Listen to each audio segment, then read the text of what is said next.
Hey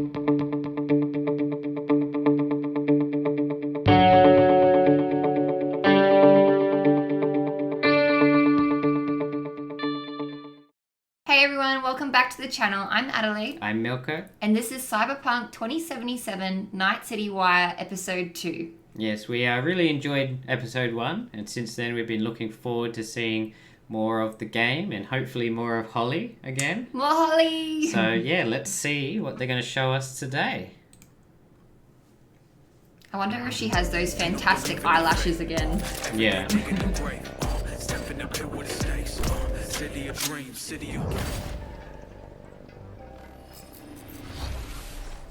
Hello and welcome to episode 2 of And the eyelashes. Night City Wire. And the eyelashes. This is the show from us at CD Projekt Red, where we talk about all things Cyberpunk 2077. In today's episode, we're going to be deep diving into life paths and showing you a brand new gameplay video, as well as having a chat to Philip from our quest team. Then we're going behind the scenes and taking a look at how Refused are bringing the band Samurai to life. And then we're showing you another new gameplay video and having a chat to Pavel, our senior gameplay designer, about just some of the tools of destruction that will be at your disposal in Night City. So let's get started. Street Kid, Nomad, or Corpo? Which will you pick first? Nomad. We've already decided, Nomad. Well, maybe this will change our mind. We'll have to wait and see.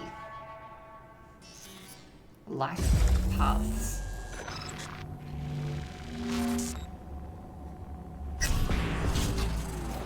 Well, who do we have here? Grew up in Haywood. The whole street was my family. Neighbors helped each other out. Thought nothing of it. I'm pleased to see you have not forgotten your roots. Born here, live here, die here. Childhood memories. Hopping buildings, running away from badges. Iron tasted blood from a split lip. Motherfucker! Broken nose. Got everybody fighting for a slice of the street. Get the fuck out of Oh, this. look at Wow. that Get jumped and find some stronger choopers. Do you want to spend the rest of your days blasting scabs? Or become a legend overnight? guy. What was that? We have arrived. I look like a Big Daddy from Bioshock. Ready to get your cherry bobbed? Yeah. Wow. Yeah. So that, Is that just full body modification? I then? guess, because I was going to say, that used to be a human, right? At some point, maybe. Yeah. That's crazy to see, like, the extent that some people in the game go. Like, I think in the last one, remember we saw, I can't remember what they called him, but we thought he looked like Sigma from Overwatch. Yes. It was that real, like, pretty much 98% tech. Yeah. So, yeah, it's cool to see how some people, you know, have minimal... Like, the guy in the back, it looks like he has a... What's that on his bicep?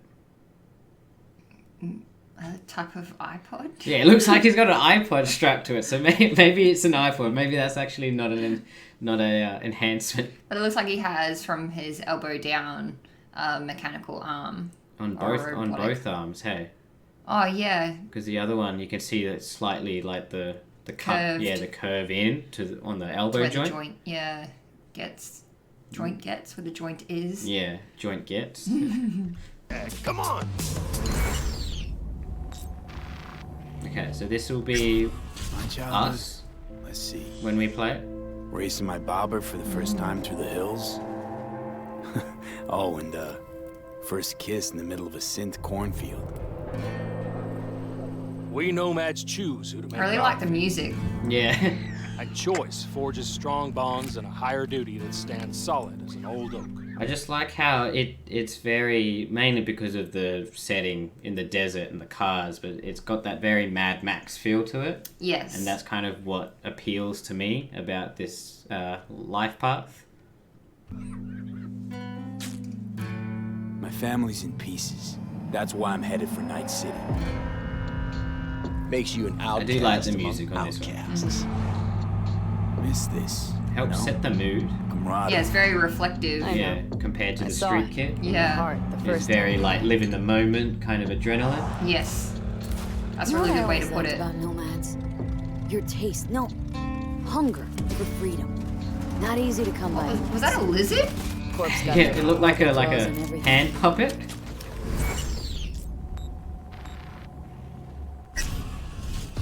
I have those reports you asked for. They were supposed to be ready yesterday. The world's going to tear us apart when the word gets around. The world's never going to find out.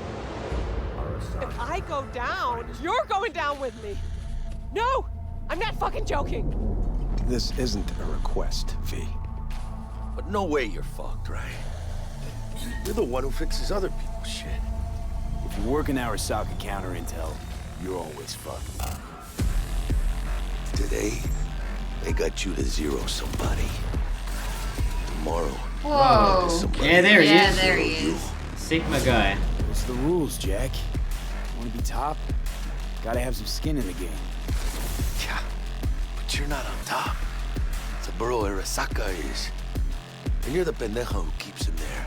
Work for yourself, live for yourself. They're all quite different, hey? That's the only way. They all interest me to an extent as well. Yeah, I didn't think the corporate one would be very like Appealing, interesting. yeah. Appealing's a good word for it, but that actually made me really intrigued. Interested, yeah. Yeah, it was a bit intimidating, that music. Like there was such a shift. Yeah, there was like a suspenseful sort of. Yeah, and you knew something's going down. You're in the line of fire.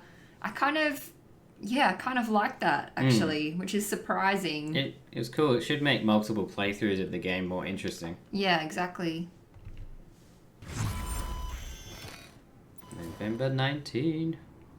So close. Philip, it is so Yeah. good to see you again. It's actually been a while since I've had a chance to interview you about Cyberpunk. So I think for today, we'll start with a question that everybody wants to know. How does the path you pick affect your time in Night City? It actually affects your time quite a lot throughout the whole game, but let's start at the beginning, because basically our game has 3 different starts depending on your life path. As an example, if you choose the street kid life path, you have lived most of your time in Night City. You know the streets, you know the gangs, you know the slang, you kind of know what's going on in the, let's say, lower life aspects of the city, which can of course give you lots of good opportunities also later on in the game. But if you start as a nomad, you actually used to be part of a nomad clan and a nomad family, because nomads that roam the deserts around Night City, that we call the Badlands, actually value their family above anything. But for one reason or another, you actually left that family behind, and now the beginning of the game for you will actually be how to get into Night City and how to make a new life there. Then you can also choose to actually be a corpo and choose a corporate life we'll be at path. the most disadvantaged. And that basically then. means that you're Yeah. not at home in the streets of Night City or in the deserts of the Badlands, but actually inside the boardroom, because you rose the corporate ladder of the Arasaka Corporation, which basically gives you the ability to sometimes, read between the lines, read people when they're trying to do business, which of course can give you many nice opportunities later on. So this isn't just about the start of the game. Can you maybe help people understand how this translates into the gameplay? Yeah, so the thing is, we make Cyberpunk a real RPG, and part of that is that you can play your character from the start to the end. And of course, we have these life paths affecting the beginning of the game, but we wanted to make it so you have your life path opportunities throughout the whole game until the game is over. And as an example, we do that by giving you additional options in dialogues. Yeah, so that's I can what I give was you thinking. one specific example. And this is a mission where you have to steal a flathead robot from the Maelstrom gang. Basically, those Maelstromers stole that flathead before from a corporate transport. And the owner of that corporate transport, Meredith Stout, wants you to do something else. And this is an optional objective. And even within that objective, we want to give you some options. So as an example, if you have a corporate life path, you basically know what Meredith Stout is really about. You can read between the lines, and you can get some additional options that maybe actually later enable you to do a completely different thing with the Maelstrom gang. And if you're a nomad, How you detailed know their faces exactly are. some more details about how these Maelstromers would have even been able to steal a robot like that from Meredith Stout, who's part of the very powerful Militech Corporation. As a street kid, we as an example don't give you a specific new dialogue option in that dialogue, because as a street kid, you do not have a lot of experience dealing with higher up people like Meredith Stout. But we want to give you additional options that fit your life path very well. So later when you actually talk to the Maelstrom gang, one member of the gang offers you some illegal substance, but as a street kid, you actually know what this is about. You can talk some shop with him, and that might actually make that character like you a little bit more. So Philip, I do have a couple of extra questions for you based on the video we just saw. And the first is about nomads. So the nomad life path, this starts in a place called the Badlands. Is this somewhere you get to visit even if you don't pick nomad to start with? Yes, absolutely. So the thing is, Night City is surrounded by this huge landscape that we call the Badlands, and you can go there whenever you want. So as an example, if you actually do play the Nomad life path at the start and you are in the Badlands, you can even see Night City on the horizon. And we want to give you the option later in the game, if you want, you can just take your car and drive out of the city. You can go there whenever you want. Thing is, you might not want to, because the Badlands can be a pretty dangerous place at first, because time has not been very kind to the Badlands. There have been many wars in the past. There's global warming. So most people that do live out there don't really have another choice about it, or are nomads that love this life and are all about it and are very battle hardened. We of course also want to tell their stories, because we want to tell many, many different stories throughout the cyberpunk genre, which means that you will also find missions that lead you out in the Badlands, or where you deal with the people living there. So Philip, can you tell us a little bit more about the character Padre? He's the guy we see giving his business card to Street Kid V in the video. Who is this man? Yeah, so Padre is actually one of the fixers in Night City.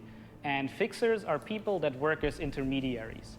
So if someone who has a lot of money needs a problem solved, they go to a fixer. And a fixer then finds people who can solve that problem. And these people are people like you, V, cyberpunks. Fixers are very territorial. So Padre specifically works from Haywood, which is where you as a street kid grew up. Oh, so are they actually referred to as cyberpunks?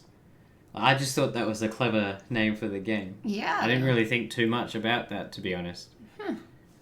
That's interesting. He's holding an iPhone there. What year is this? Is that the iPhone 50? So I'm assuming this is a street race. Yeah. I wonder if being a nomad would be an advantage for something like this as well. Because you're like a... well, you're constantly driving. Yeah, you're an engine head. Exactly. That's really cool. So you already know him. You might have already seen another one of our fixers who is called Dexter Deshawn, and he works in a different part of the city. So specifically Padre, you might know him as a street kid, but even if you played other life paths, you might sooner or later meet him because he's operating in Haywood, which is a pretty big place with many good jobs. So if you want to make some cash there, you will sooner or later deal with Padre. Philip, thank you so much for joining us. Now, on my first playthrough, pretty sure I'm going to be picking Nomad. But for those watching, we would love to know what you'll be picking. So have a think about it and send us a tweet. Don't forget that later in this episode, we're going to be showing you another new gameplay video and having a chat to Pavel, our senior gameplay designer, about just some of the tools of deception that will be at your disposal in Night City. But before that, let's talk about music.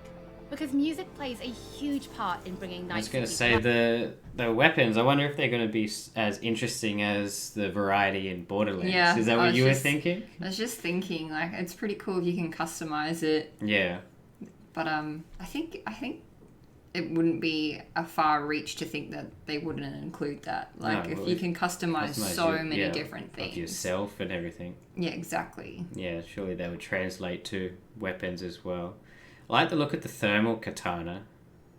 It looks real interesting. Kind of like what would it be, a lightsaber almost? Well, I was paying a bit of attention to the cars just before. Yeah. And I really like the design of the lights. Like, I don't know if you picked up on it, but one of the shots, the tail lights went right across the back. And I was just like, it's just these little subtle details that make it feel futuristic. Like, it just looks so good. I just love this style, if that's the right word for it. Life. Now, in future episodes, we're going to talk about things like radio stations and even the original score. But today, we're going to take a look behind the scenes at how Refused to bringing Johnny Silverhand's band, Samurai, to life.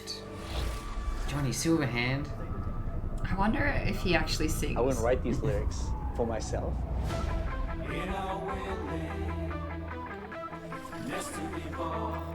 So it's kind of interesting to get into like the mindset of who is this character and what would they write about, or what's their agenda.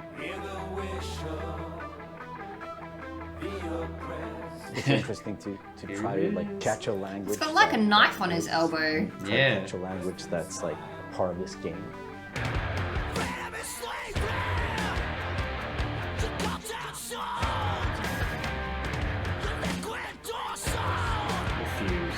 It's cool that they've got someone like them to do some of the music. Yeah. There is a reason why we're here. Another layer.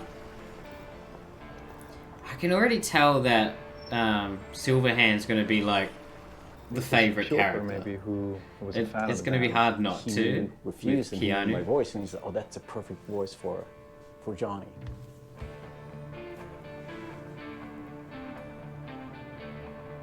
And that they wanted, I guess, a sound that was a bit contemporary from when Johnny's supposed to have had the band, because he's sort of like an anti-establishment kind of guy. Gonna drag a corporal rat on stage, make him kneel, douse him with gas, then light him up. So of course there are things that you can relate to, and like just like this outcast and this rebel that's fighting against like the corporals, and that's definitely something that's been a part of my life. Do we play as him? We came out For of a the punk section. rock scene of northern Sweden. He's like the future version of us. You know? So I think it makes sense. I think it totally makes sense for us to be here making these songs about him or for him. You know? So it's pretty cool. Yeah. No trills. But yeah, but like wide vibrato.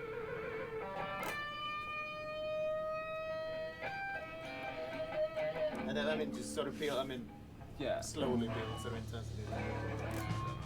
We don't have a different mode than just going all in. So we really work on these songs, trying to make them as good as possible. But then they're not actually our songs. It's interesting as a musician to play another musician, because that's essentially what we're doing. I mean, we're not here as Refused, we're here as Samurai. And I'm here as Johnny Silverhand, you know? So it's like the voice we're representing here is someone else. We'll never fade away! It's been a mind. I'm looking forward to seeing how this comes together. Yeah, me too. Like, I'm thinking to myself, to be a fly on the wall to see that creative process take place. Yeah. It's going to be so cool.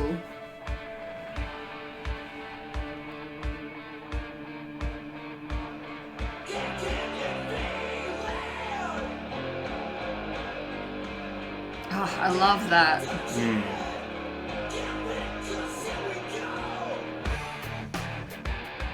I mean, the shouting in itself is just like second nature to me, because I've been doing this for a very long time.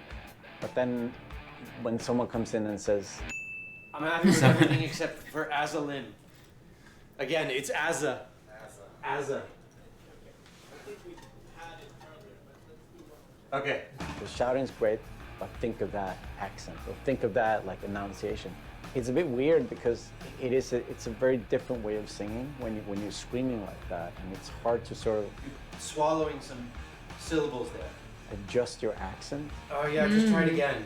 So it's been a bit kind of frustrating. Because screaming and adding distortion is not as easy as it sounds by any means. So to try and have to think of those extra bits. But I mean, I get it. I mean, we have to maintain the illusion that this character that's a character of the game also is me, like when I'm singing it. So it makes sense. But yeah, it's a bit different to have someone telling you exactly how to enunciate things, because I'm not used to, usually people are just like give me a thumbs up, and then like, you know, you think the things like the rhythm, and you think about the pitch, and you think about all these things, but then someone comes in and like, that word sounded weird. I'm like, what? No, that's how I sing. But so it's been a very challenging. Yeah. Challenging is a word for it. Grueling might be another. But it's all right.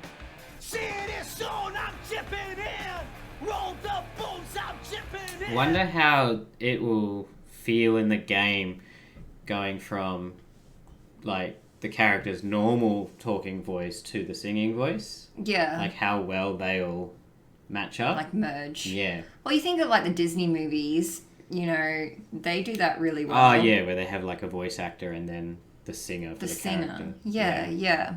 I mean, it would be really cool though if there was just one track of Keanu. with a good Keanu song. Cool. But in saying that, like, listening to this guy, I'm already like, yeah, that sounds really good. Yeah. So I'm keen to hear it in the game.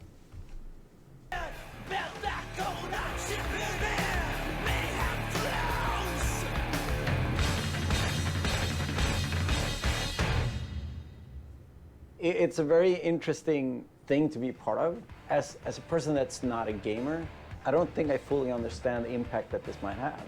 If people like these songs and if people are excited, then that's going to be great. I mean, we are spending a lot of times trying to get this right, trying to get it to sound like, you know, like samurai would sound, you know. So it's quite interesting. It's a very different way of making music, actually. Musical production. That's really cool. A little bit more insight.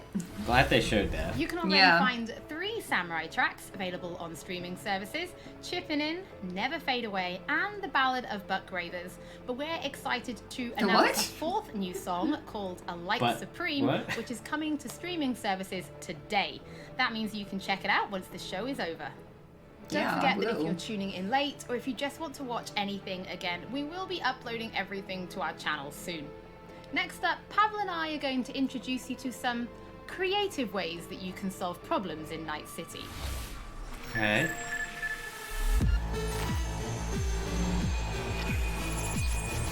I'm actually really eager to go jump on and have a listen. Yeah. Oh wow, that looks awesome. AV, I have a job for you. A client of mine is I saw just in that last shot, there was a sign saying, "Hate your meat," with a question mark. And my first thought was like, oh, is it like a vegetarian thing? But then the guy was pulling off his own face. When was that? It was just before, if I can go back, there, on the right. Oh. So he's tearing off his own face, so the meat is referring to his own flesh. Right, I was actually looking at that right in the center here, but I couldn't read the little writing. So it's an advertisement for like cybernetic enhancements, I guess. Yeah. It's like he's like, don't like your body, get this thing, you know, get this plastic surgery, but it's like what an interesting society to live in. And when you think about that, like there are already billboards, not to that extent, but that like giving off the same message. That message, yeah. Of your body's not good enough, you need this. Exactly. So it's interesting to see it there, because when I saw "hate your meat," for some reason I went to food, and then I looked at the Well, when you just said it, I was thinking, oh, okay, so it's some sort of vegan substitute. Yeah. Shows what we think about it, but... And then I saw the picture. It's what, here 3 times? Because there's one in the lower center as well. Oh, and on the left. Up on the corner as well. So yeah, it's very prominent message. Mm-hmm. It's really interesting. And then, what's the one above it? Some sort of dominatrix looking... Yeah, I don't know. I'm not sure. This is definitely going to be a very... What's a different word for interesting? I feel like we just keep using that. And intriguing. Yeah. But yeah, it's got so many different things, avenues. It's just going to be... Yeah, it was really cool to see it all play out. Yeah.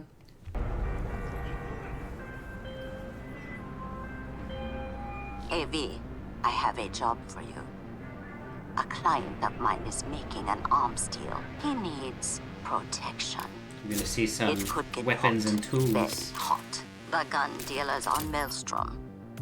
Alas, this is what that guy was referring to before? With them. You better gear up. With what? Maelstrom.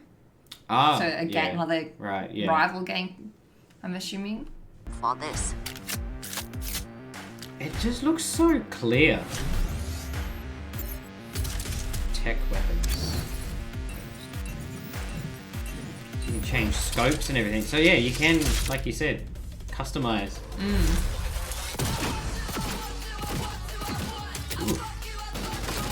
Is that just...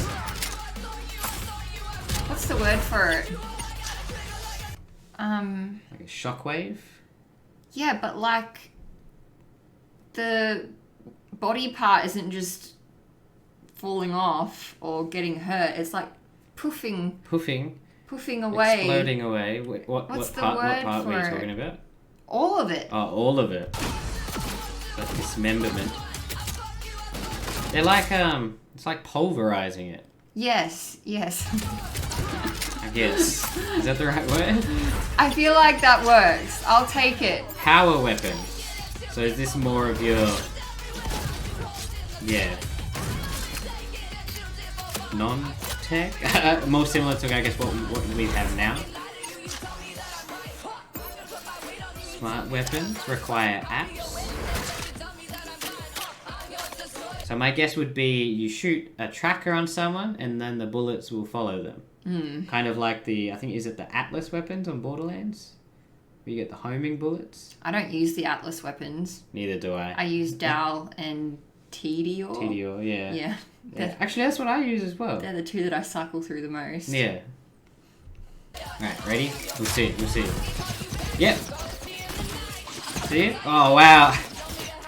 Shooting around corners and stuff. So yeah, it's like that was a good prediction. So they don't all have that effect. Here's that thermal katana.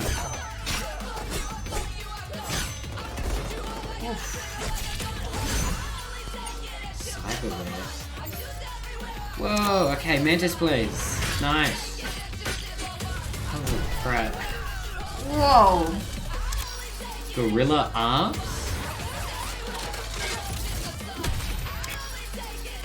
That was so fast. This is really cool. How does anyone survive in this world, honestly? Yeah, I'm in. These things are so readily available, obviously at a price, but still. Thermal katana? Those smart weapons look really cool. Yeah, they look fun. It was a shotgun, I think, and the shells like spread and then they got kind of all zoned in on him at once. It's so cool. Thank you so much for joining me. Now, there was an awful lot in that video, right? Because it's more than just guns. Absolutely. We have melee weapons, we have ranged weapons, we have cyberware, we have offensive cyberware, defensive cyberware, armor. We could talk for hours and hours about this stuff. I think just for today's episode, we should keep it simple and let's just talk about guns. Can you tell us the different types of guns that will be in the game? So we have three distinct types of guns in our game. We have power weapons, we have tech weapons, and we have smart weapons. Now, power weapons are the most simple. The tech weapons reminded me of the weapons on Dead Space, where it was like a line cutting through what's in front of you. I've never played it, but I'll take your word for it. Are contemporary weapons. One thing they can do, which normal weapons cannot, is ricochet bullets off of surfaces. So you can hit somebody hiding behind cover or hiding behind a wall. Now, tech weapons, on the other hand, use electromagnetic power to propel a fully metal projectile to extreme velocities. What that allows them to do is to punch through cover or punch through walls to hit somebody who's not even aware that you're there. Smart weapons use guided missile technology to actually track targets in real time. So you can hit somebody who's dodging, running away from you, or you can hit somebody who's hiding behind cover. So Pavel, Hey Siri, Cyberpunk hit the doesn't guy on the just second contain floor. FPS elements, right? It's also a fully fledged RPG. So can you tell us how you guys approached introducing those RPG elements into gunplay? So I can tell you one thing, Holly, it wasn't easy to merge those two elements together. Now, we've spent a considerable amount of time merging the RPG and FPP side of our game. What the player will experience is that V changes from a small-time mercenary to a legend in the world of Night City.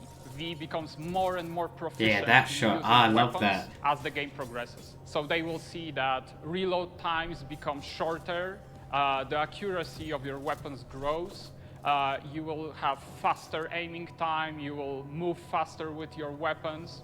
Everything becomes more in your control, and that gives you more opportunities to defeat the biggest encounters that we've designed for you.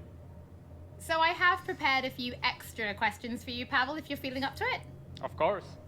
Okay, well the first is going to be, how do you find more weapons says so in the Night City? script. Like, where will players be looking for them? So I expect the players to look everywhere for new and exciting weapons. You can, of course, buy weapons at vendor shops, and they will house an entire catalog of weaponry that you can get. However, the best weapons that you can find will be taken from enemies or loot caches that we have everywhere in Night City. The weapons rarities range from common through uncommon up to rare and then legendary. And as they go in rarity, they actually climb in power.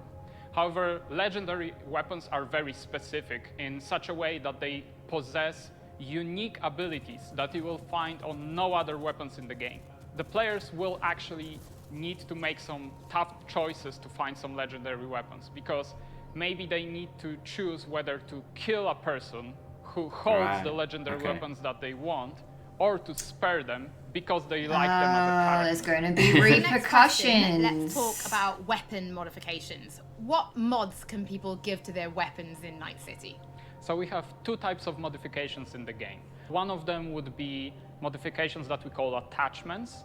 So these would be scopes and silencers, and you can see them actually being attached to your weapon as you're playing the game. They give you statistics advantage, and they give you more opportunities in gameplay.